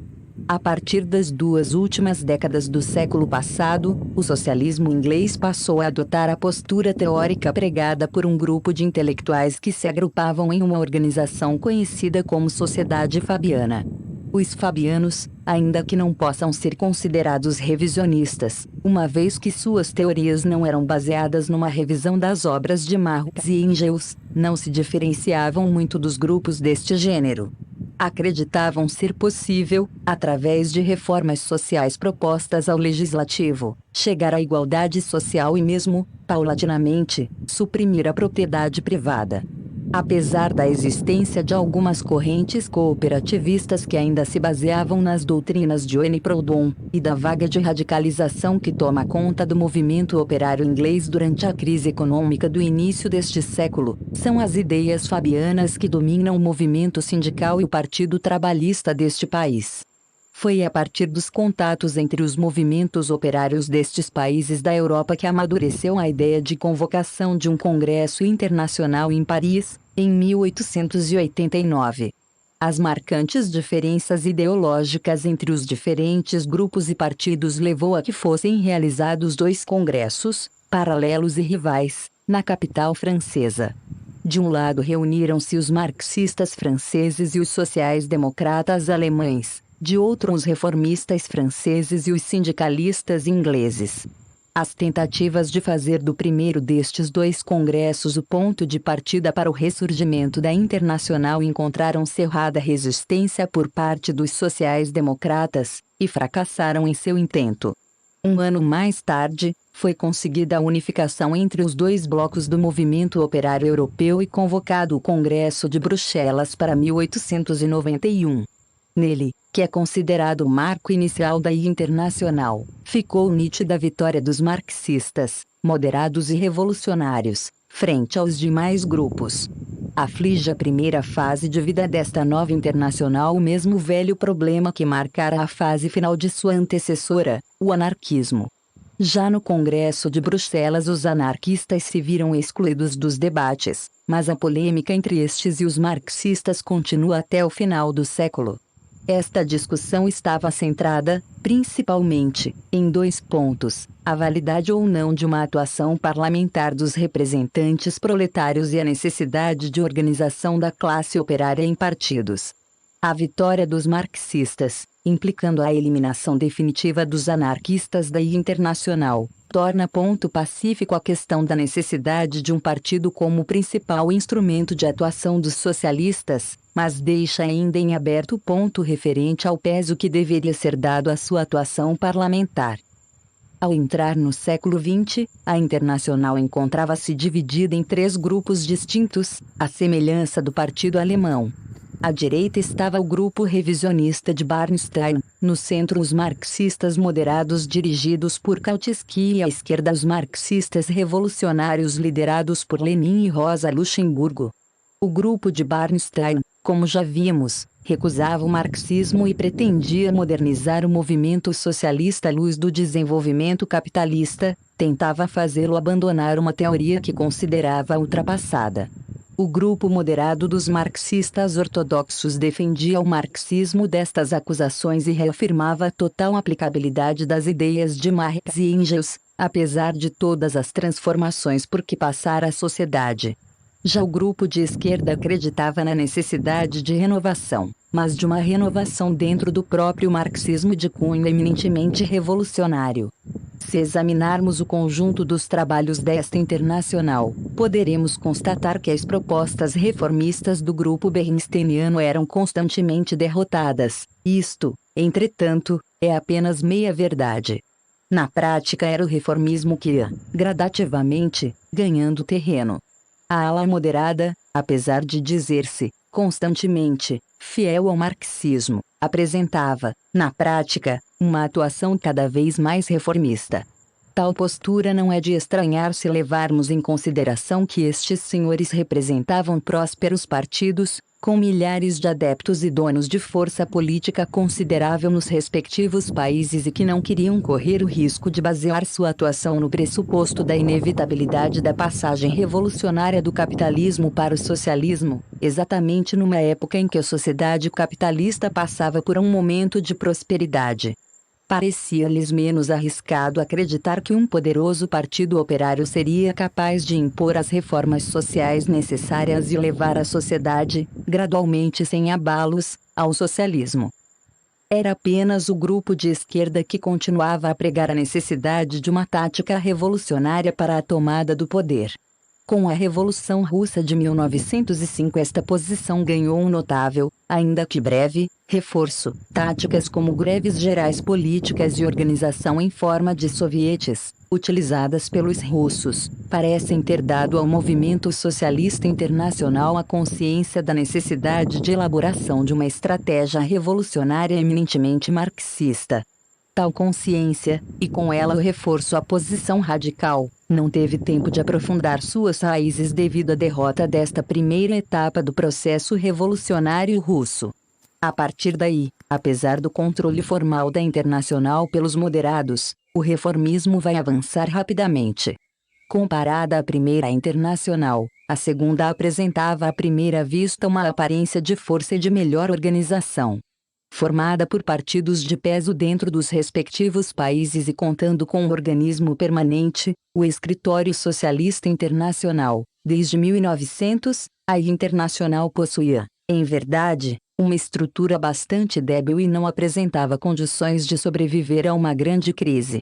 Os grandes partidos que dela faziam parte, entusiasmados com seu próprio crescimento quantitativo e embebidos cada vez mais das práticas reformistas, dificilmente se disporiam a abandonar aquilo que lhes parecia ser o caminho do poder, em função de alguma norma ditada pela Internacional. É a questão da posição a ser tomada pelos socialistas frente a uma guerra entre as potências que irá se constituir em ponto central da crise que levaria ao fim da Internacional. A ameaça de um conflito internacional começa a despontar no horizonte já na primeira década deste século. O desenvolvimento das potências imperialistas e das rivalidades entre elas faziam prever que uma guerra ocorreria num futuro não remoto. A questão já ocupava a pauta dos congressos da Organização Internacional dos Trabalhadores desde 1907. Neste ano fora resolvido que os trabalhadores deveriam tentar de todas as maneiras possíveis evitar a deflagração do conflito e, por sugestão da ala marxista revolucionária, que, se mesmo assim a guerra explodisse, deveriam utilizar todos os meios disponíveis para fazê-la cessar rapidamente e aproveitar o momento para levar a agitação socialista às camadas populares, com o objetivo de precipitar a queda do capitalismo. Nos congressos de 1910 e 1912 o assunto voltou a ser discutido, sendo a guerra condenada como crime capitalista com o fim de aumentar os lucros. Os partidos socialistas puseram-se de acordo para que nenhum pedido de crédito de guerra dos governos dos respectivos países a seus poderes legislativos contasse com o apoio das bancadas socialistas. As resoluções estavam todas no papel, mas nenhum grande partido socialista preocupou-se em preparar uma reação das massas trabalhadoras contra a guerra. Assim, quando em 1914 tem início a Primeira Guerra Mundial, as representações socialistas dos países envolvidos não só não se lançam em oposição ao conflito e à sua caracterização, como crime dos capitalistas contra a classe operária, como também aprovam, com rapidez, os créditos de guerra exigidos por seus governos. Na realidade, os grandes partidos, dominados pelos reformistas, de centro e de direita, não quiseram deixar de apoiar governos que garantiam um sistema político que dava a estes partidos uma posição confortável e relativa segurança quanto à sua sobrevivência. A única exceção foi a dos bolchevistas russos, comandados por Lenin, que combateram sem cessar a guerra e que aproveitaram a ocasião para promover agitação contra o regime ditatorial do Tsar Nicolau e, Os partidos de países neutros, os grupos pacifistas das nações em guerra e os marxistas revolucionários ainda chegaram a se reunir em congressos nos anos de 1915 e 1916, para exigir o fim da guerra e a assinatura de um tratado de paz sem vencedores nem vencidos. Apesar destas reuniões, a Internacional já era um organismo completamente desestruturado. O crescimento do reformismo em seu seio fora-lhe fatal. À medida que a guerra avançava e o cansaço e descontentamento das populações iam se manifestando, os grupos de esquerda dos partidos socialistas passam a ganhar adeptos. Numa conjuntura como aquela, não mais existia espaço para um grupo de centro no movimento operário, ou bem os moderados aderiam francamente ao revisionismo ou bem passavam a atuar junto com os revolucionários de esquerda. A Revolução Russa de 1917 atua como ponto fundamental da ruptura definitiva entre estes dois grupos. Não vamos nos estender aqui no estudo do processo revolucionário russo, por entendermos que tal assunto deva ser tratado na obra referente ao comunismo, a ser lançada nesta mesma coleção. Esboçaremos apenas seu quadro geral. O ano de 1917 vai encontrar o governo reacionário do Tsar Nicolau no limite de sua resistência. Destroçado pelo exército alemão e sofrendo enorme oposição interna, o czarismo não resiste às greves de trabalhadores e à proliferação dos sovietes, inclusive dentro do próprio exército. Isto abre caminho para a Revolução Burguesa de Fevereiro, que vai permitir a volta do líder bolchevista Lenin, que se encontrava no exílio.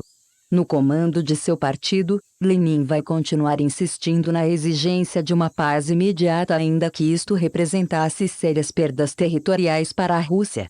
Conduzindo com maestria ao descontentamento das massas em relação à guerra, ele acaba por deflagrar o processo revolucionário de outubro e por instituir, naquilo que fora o Império Russo, um governo socialista. É evidente que a vitória de uma revolução socialista em um país do porte da Rússia não pode deixar de ter profundos efeitos sobre o movimento socialista internacional. No imediato após-guerra tem início os contatos visando a rearticulação da Organização Internacional dos Trabalhadores. O grau de aprofundamento a que haviam chegado as divergências entre as diversas correntes, após a vitória do socialismo revolucionário na Rússia, não permitiria contudo que esta reconstrução fosse feita de modo unitário. O restabelecimento da Internacional foi levado a cabo entre 1919 e 1920, sob a direção dos reformistas. Esta Internacional do após-guerra passa a agregar quase que somente aquilo que anteriormente constituía a ala direita do movimento socialista internacional. A corrente de esquerda, descontente com os caminhos que estavam sendo tomados pela Internacional reconstruída, separara-se e fundara aquela que é ironicamente conhecida Internacional 2%. Atuando dentro do radicalismo marxista, ela tentava, basicamente, reunir as correntes adversárias novamente numa só internacional. Os vitoriosos bolchevistas russos comandavam o grupo que se opunha frontalmente aos reformistas que haviam recriado a Internacional.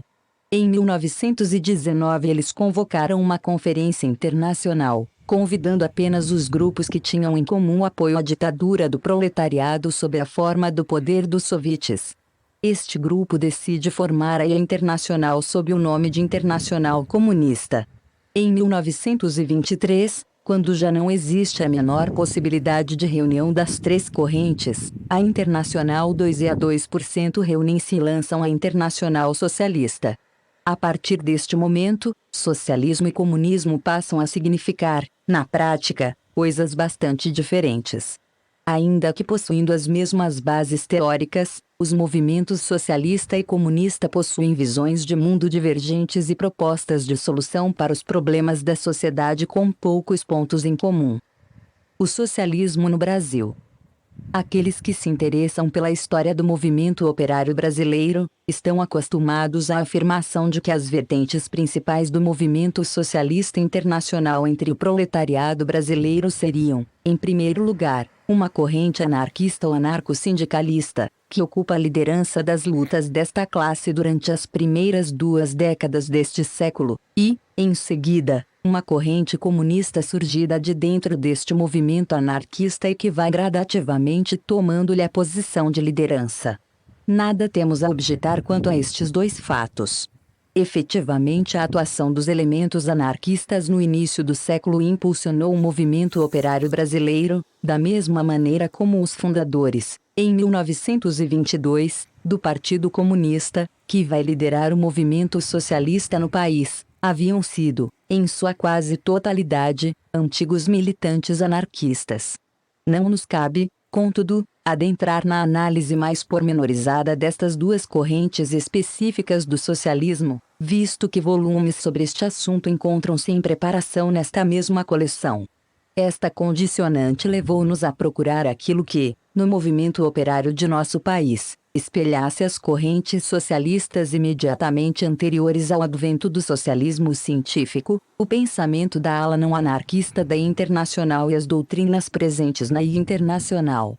A mais recente obra publicada pelo Prof. Edgar de Carone, Movimento Operário no Brasil 1877-1944, assim como as informações por ele colocadas à nossa disposição, foram extremamente úteis para esclarecer a importância, não raramente relegada, desta corrente do movimento socialista em nosso país.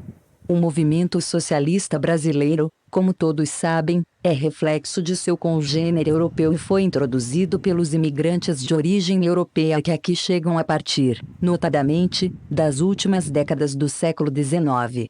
Mesmo sabendo que a maioria destes imigrantes era proveniente de países onde a influência anarquista foi considerável, Itália, Espanha e Portugal, não nos parece possível que o movimento da classe trabalhadora brasileira deixasse de refletir a complexidade ideológica do movimento europeu, aí incluídos inclusive aqueles dos países em questão. Reforça ainda esta hipótese o fato de que a influência ideológica destes imigrantes sobre a classe trabalhadora brasileira não ter sido de ordem quantitativa, mas sim de ordem qualitativa. Em outras palavras, não recebemos um enorme contingente de imigrantes politicamente conscientes e defensores intransigentes de uma ideologia definida, mas sim uma enorme leva de trabalhadores, em sua esmagadora maioria de origem rural e analfabetos, cujo contato com as ideologias então em voga no velho continente era, na maior parte das vezes, superficial. No interior desta massa de trabalhadores existiam, evidentemente, elementos que defendiam esta ou aquela corrente socialista e esta seria a causa da presença efetiva de representantes das diversas linhas em nosso meio. Tal fato é inegável e foi comprovado pelos documentos a que tivemos acesso. A fase inicial do movimento operário no Brasil, isto é, a fase que antecede a virada do século XX, foi virtualmente dominada por um movimento socialista de caráter reformista, onde mesclavam-se ideias proudhonianas, saint-simonianas, cristãos e marxistas. Mesmo com o crescimento da ideologia anarquista, a partir da primeira década deste século, a importância desta corrente não diminui enormemente. O que parece haver ocorrido é que, na medida em que as ideias anarquistas, dado o seu radicalismo, ameaçavam muito mais de perto a classe dominante do que as propostas reformistas dos demais grupos operários, elas despertavam reações muito mais amplas tanto no campo da legislação repressiva quanto no das campanhas de opinião pública dirigidas pelos jornais conservadores. Ressaltemos também, apesar de sua evidência, o fato de o grau de desenvolvimento do modo de produção capitalista no Brasil e, consequentemente, o de formação da classe operária não permitir uma transferência imediata e integral das diversas linhas que surgem no movimento socialista internacional. O que são reflexos defasados e, por vezes, incorporação de elementos de diversas correntes em uma manifestação do movimento socialista local. Fatos de grande peso podem diminuir esta defasagem e esta mistura de doutrinas diversas, como bem exemplifica a Revolução Russa com suas consequências no plano nacional, a fundação do Partido Comunista e a aceitação das diretrizes ditadas pela Internacional Comunista. Quando a ideologia socialista aporta em nossas terras, o movimento operário mal começara a engatinhar, nesta época, basicamente as décadas de 70 e 80 do século passado, em que a própria Indústria era apenas incipiente, as primeiras manifestações operárias incluíam como suas as reivindicações da burguesia nacional que lutava pela industrialização. Manifestos de trabalhadores pediam proteção à indústria e comparavam-na, como é o caso dos chapeleiros em 1870, a uma planta mimosa que vegeta em campo vasto, onde muitas outras agrestes igualmente crescem e tendem a abafá-la, que de certo morrerá, se os cuidados do bom jardineiro não vierem desviar-lhes estes tropeços ao seu crescimento. O avanço do movimento operário europeu entre a Primeira e a Segunda Internacional, que, como já vimos, traduz-se por um acentuado crescimento quantitativo dos quadros militantes e do poderio político dos partidos de trabalhadores, vai gerar reflexos, defasados, insistimos, em nosso movimento operário. A partir de 1890, o caráter colaboracionista das manifestações proletárias passam a dar lugar a intervenções e atitudes marcadas por um caráter de defesa de classe muito mais nítido. E em 1890 que irão surgir os três primeiros partidos operários do Brasil, o Partido Operário do Rio Grande do Sul, o Partido Operário de São Paulo e o Partido Operário ou Partido Socialista Brasileiro no Rio de Janeiro. Uma leitura dos manifestos programas destes três partidos regionais mostrar-nos a que se tratam, na realidade, de partidos reformistas baseados em uma plataforma mais de classe média do que efetivamente do operariado. Suas propostas parecem ir mais no sentido da diminuição dos conflitos entre capital e trabalho e de melhoria das condições de vida das classes média e operária. O programa do Partido Socialista, por exemplo, diz-nos que seus fins são mais sociais do que políticos, ao passo que o do Partido Paulista contém menção expressa contra as greves.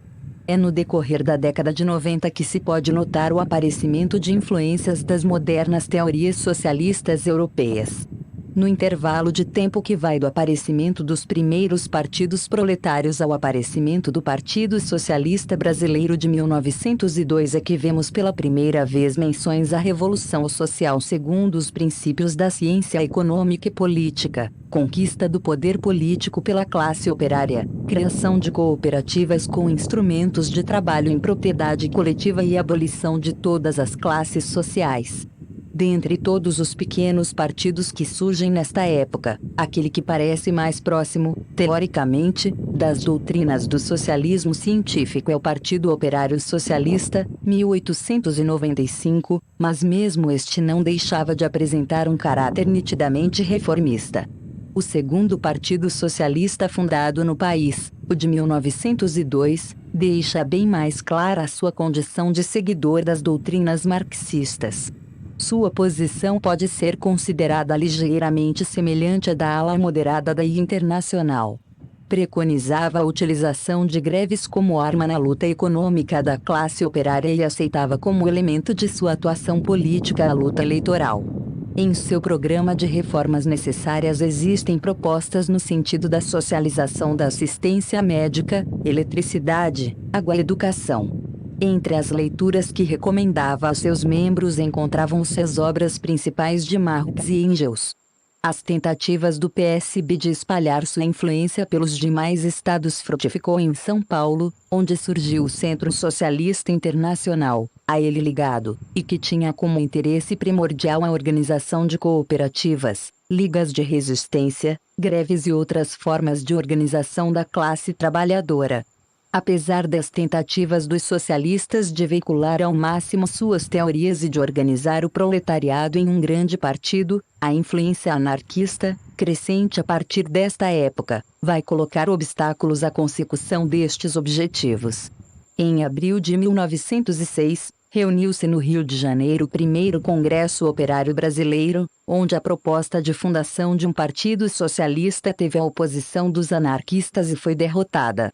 A ala anarquista, ou melhor, anarco-sindicalista, optou pelo lançamento de um sistema federativo de sindicatos. Até o final desta primeira década de nosso século ainda podemos assistir ao aparecimento de pequenos partidos socialistas de cunho reformista. A corrente anarquista começa, no entanto, a ser preponderante no movimento operário do país. Ainda que possamos notar a presença de militantes socialistas, O movimento dos trabalhadores é conduzido, de 1910 a 1920, pelos líderes anarquistas. Inúmeras publicações cuidam de divulgar os ideais anarquistas e uma série de sindicatos e federações dão forma às manifestações da classe operária.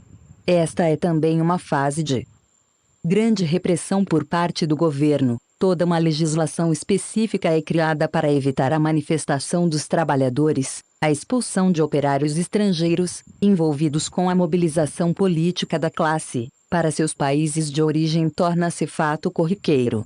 Os líderes operários brasileiros, por sua vez, eram desterrados para estados do Nordeste ou para os confins da Amazônia.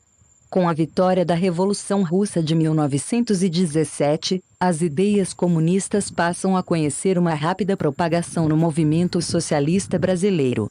Já em 1919 foi fundado um Partido Comunista do Rio de Janeiro, aberto a todos, anarquistas, sindicalistas, socialistas etc. Partido congênere surge no mesmo ano em São Paulo. Até esta época os anarquistas ainda acreditavam que a Rússia soviética correspondia perfeitamente a seus ideais libertários, como provam as suas intervenções na Primeira Conferência Comunista, 1919. Com o prosseguimento do processo revolucionário russo, uma grande parte dos elementos anarquistas passa a atacar o regime soviético, retornando à sua postura teórica anterior. Outros de seus elementos, porém, passam a aceitar os preceitos da teoria marxista, tais como a necessidade de grandes partidos políticos do operariado, e de uma disciplina partidária, e da ditadura do proletariado como forma de passagem para o comunismo. Desta ala do movimento anarquista é que surge, em 1922, o Partido Comunista do Brasil, que irá agregar também socialistas de diversas tendências. O Partido Comunista consegue, gradativamente, ir tomando a condução do movimento operário brasileiro. Em 192 é fundado um outro Partido Socialista Brasileiro, sob a liderança de Evaristo de Moraes, que vai entrar em infindáveis polêmicas verbais com o PCB. Este partido, de origem nitidamente pequeno-burguesa, situa-se, do ponto de vista de seus objetivos, bastante à direita dos partidos socialistas que o antecederam. Ele seria o correspondente nacional da ala do movimento socialista mundial que se opunha ao novo regime russo e pregava brandas reformas sociais. Em 1932 é a vez de os participantes do movimento tenentista fundarem mais um Partido Socialista Brasileiro. Este partido, criado da fusão de grupos socialistas estaduais coordenados por antigos integrantes do movimento tenentista, sob a direção de Miguel Costa, não passava de um partido de classe média. Seu aparecimento dá-se exatamente nesta época em que a insatisfação crescente das camadas médias da sociedade brasileira tornava-as potencialmente mobilizável para a ação política. Este Partido Socialista, a Ação Integralista e, um pouco mais tarde, a Aliança Nacional Libertadora são respostas a esta conjuntura. O Partido Socialista de 32 teve vida mais longa do que todos os que o antecederam, só foi dissolvido em 1937 com o golpe do Estado Novo. Sua atuação política nada apresenta de marcante. Apoiavam Getúlio Vargas nos pontos em que ele satisfazia as reivindicações tenentistas, como é o caso da legislação trabalhista. Na Assembleia Constituinte de 1934 conseguiram eleger um deputado. O processo de redemocratização do país, em 1945, permitiu com que voltassem à tona as correntes brasileiras do movimento socialista internacional. Com a anistia de abril de 1945, reaparece legalmente o Partido Comunista, que encontrou uma receptividade surpreendente por parte das classes trabalhadoras dos centros urbanos. Sob a liderança de Luiz Carlos Prestes, os comunistas conseguem arrebanhar cerca de 10% dos votos nas eleições de 1946. Outra ala que reaparece nesta época é a dos trotskistas que, no entanto, não consegue uma penetração marcante no movimento operário. Entram também em cena nesta época as correntes socialistas moderadas. Seu processo de transformação em partido político é, no entanto, um pouco mais lento. Surge inicialmente a esquerda democrática, Resultado da fusão entre a União Democrática Socialista, o que restara do antigo Partido Socialista e elementos socialistas sem militância política anterior. A União Democrática Socialista, que é seu núcleo inicial em São Paulo, era uma cisão do movimento clandestino de resistência à ditadura de Vargas, formado basicamente por elementos de classe média. Este grupo proclamava-se marxista, mas se recusava a aceitar a política do Partido Comunista. Fundada em 1945, mas não estando registrada como partido político, a Esquerda Democrática vai lançar seus candidatos pela UDN, partido que na época agregava os opositores ao regime de Getúlio Vargas. É importante ressaltar este ponto, pois é bastante difundida a ideia de que a Esquerda Democrática nasce dentro da UDN só. Depois, em 1947, torna-se autônoma. A Esquerda Democrática era, desde 1945, uma organização política com seus estatutos e objetivos próprios, desenvolvendo trabalho político desligado da UDN. Já em 1946 pode-se assistir à tentativa de um grupo visando a mudança de nome para Partido Socialista Brasileiro, atitude que não é aprovada pela Convenção Nacional. No ano seguinte esta proposta é aceita e surge o Partido Socialista Brasileiro. O espaço político para a atuação deste partido era, desde o início, bastante reduzido devido ao porte de seus mais próximos adversários, o Partido Comunista e o Partido Trabalhista. Impossibilitado de conseguir uma efetiva penetração no movimento operário, o Partido Socialista estendia seus apelos também à classe média. A ideologia deste partido é bastante interessante. Definia-se como socialista, mas não marxista, querendo com isto dizer que não aceitava as ideias marxistas-leninistas. A leitura que Lenin fizera da obra de Marx e que gerara o regime soviético era recusada pelos teóricos deste partido. Colocavam-se contra a União Soviética, acusando-a de haver implantado um capitalismo de Estado no lugar do socialismo e de haver erigido um Estado totalitário. Em suma, pretendiam atingir a sociedade socialista sem cercear as liberdades democráticas, o que equivale a dizer que não aceitavam a ideia de ditadura do proletariado. Recusavam igualmente a doutrina trotskista, aproximando-se suas ideias, em diversos pontos, daquilo que hoje é exposto pelo movimento eurocomunista. O núcleo de produção desta ideologia concentrava-se em São Paulo. O Grupo Paulista era responsável também pela maior parte das publicações do PSB e editava um jornal quinzenal, a Folha Socialista. A atuação deste grupo vai atingir seu auge durante a campanha eleitoral de 1950. Nesta ocasião, indo contra a tendência dominante na direção nacional de apoio à candidatura de Getúlio Vargas, este grupo leva à Convenção Nacional sua proposta de lançamento de um candidato socialista ao pleito presidencial e sai vencedor. Na plataforma eleitoral lançada pelo PSB nesta ocasião encontramos, entre outras, propostas de desapropriação e socialização dos serviços públicos, instauração de comissões de trabalhadores nas fábricas, estatização do serviço de abastecimento de alguns produtos, intervenção do Estado no problema habitacional e de planejamento urbano e desapropriação das terras improdutivas. Seus resultados eleitorais foram, como não é de se estranhar, dado o quadro político da época, bastante fracos. Seu candidato à presidência, João Mangabeira, obteve votação quase nula e apenas 2 de seus candidatos foram eleitos para a Câmara Federal. A partir do apoio dado pelo partido à candidatura de Jânio Quadros à Prefeitura de São Paulo, em 1952, a preponderância deste grupo de pensadores socialistas começa a declinar rapidamente dentro do partido. O lançamento de Jânio às eleições para o governo do estado de São Paulo acelera a descaracterização da linha política que vinha sendo seguida desde a fundação do partido. Não foram frutíferas as tentativas de resistência de alguns dirigentes. Na esteira da fulgurante carreira política de Jânio Quadros, o PSB vai conhecer um grande crescimento quantitativo e uma perda qualitativa ainda maior. Quando em 1960 Jânio recebe o apoio das forças mais reacionárias do país, para sua candidatura à presidência, o PSB opta pelo apoio a Lott. Imediatamente ocorre uma cisão. Os janistas afastam-se fundando a Ação Socialista, em maio de 1960, e mais tarde vão atuar em conjunto com uma dissidência do PTB gaúcho, o Movimento Trabalhista Reformista. Com o afastamento dos janistas do Partido Socialista, este tenta voltar às suas origens ideológicas.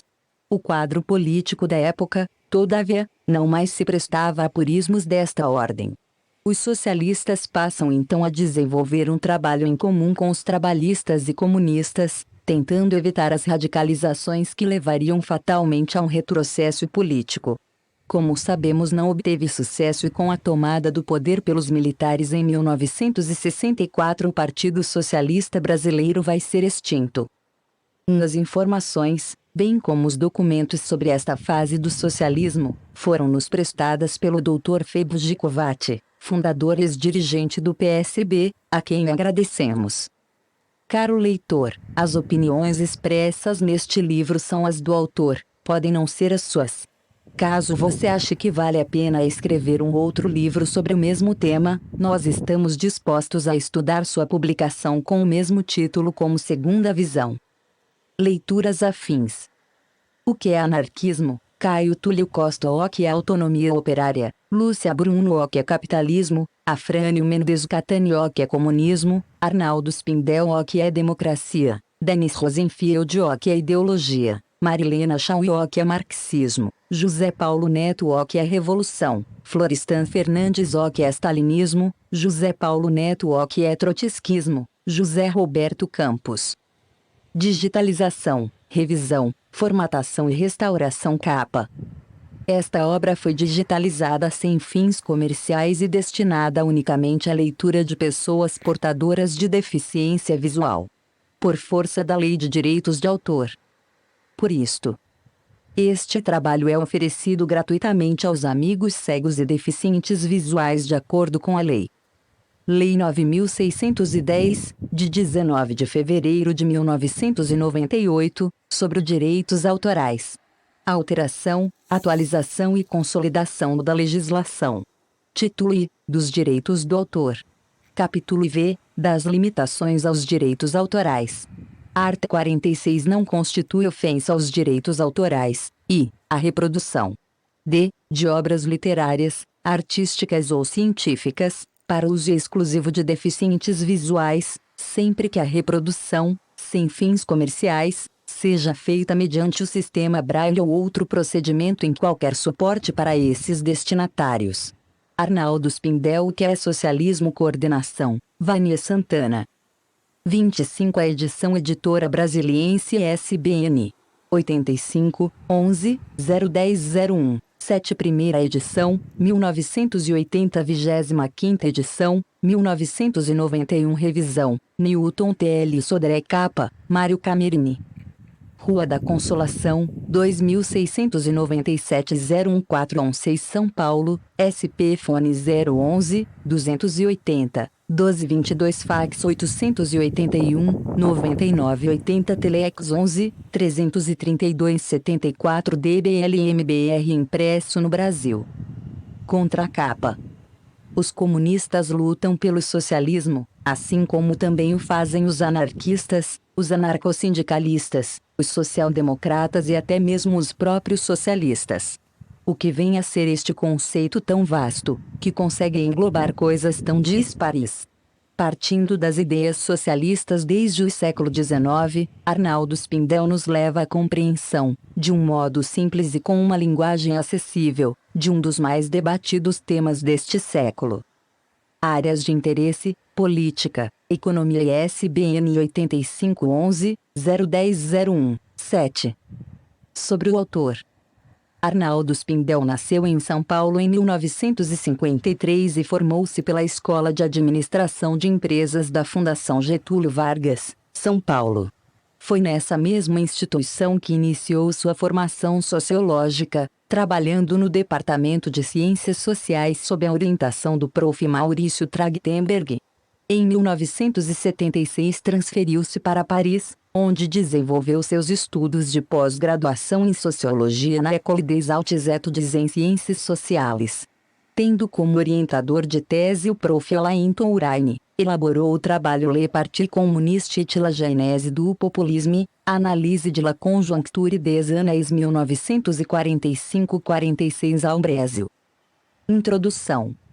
Definir claramente o sentido de socialismo, hoje em dia, não constitui tarefa das mais simples. Essa dificuldade pode ser creditada à utilização ampla e diversificada deste termo, que acabou por gerar um terreno bastante propício a confusões.